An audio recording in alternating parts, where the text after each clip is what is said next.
I will avoid all the obvious things like watching excessive TV and scary movies because I think that is very much down to the personality of the individual and how they process it. I will have a go at the subtle stuff which is guaranteed to erode mental health in the long term.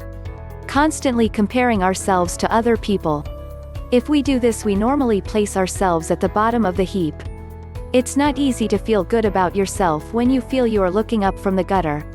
Obsessing about what others think of us. Truth is, unless we directly affect them, we barely register on their radar. We are thinking about them, they are mostly not thinking about us. Telling ourselves we are not good enough. This is like a constant drip feed of acid to our self-esteem. Extreme people-pleasing. We all like to be liked. When that turns into a need to be liked where other people's needs are more important than yours, then you have a problem. Pain. Constant pain can lead to a downward spiral of depression and feeling trapped. We can feel we have lost personal autonomy if we don't have control over our own bodies. Lack of confidence. Lack of confidence can make us feel very isolated and insular. It can make us feel the whole world is confident, except us. Social media tends to amplify those feelings. Family disputes. It's difficult to accept that the very people that should love and care for you, don't. Bullying.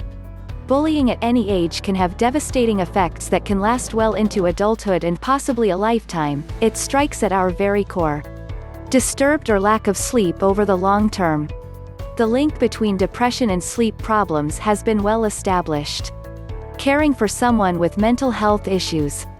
It's very common for the carer to be affected by the deterioration of another's mental health, especially if they are in a close relationship. Undermining. Passive-aggressive behaviors and getting constantly undermined will affect mental health in the long term.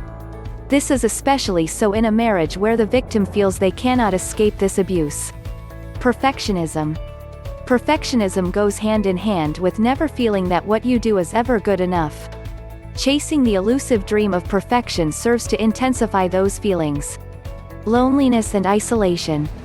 Isolation is a major symptom of depression. We tend to isolate ourselves from the very people that can help us, such as the complexity of this distressing illness.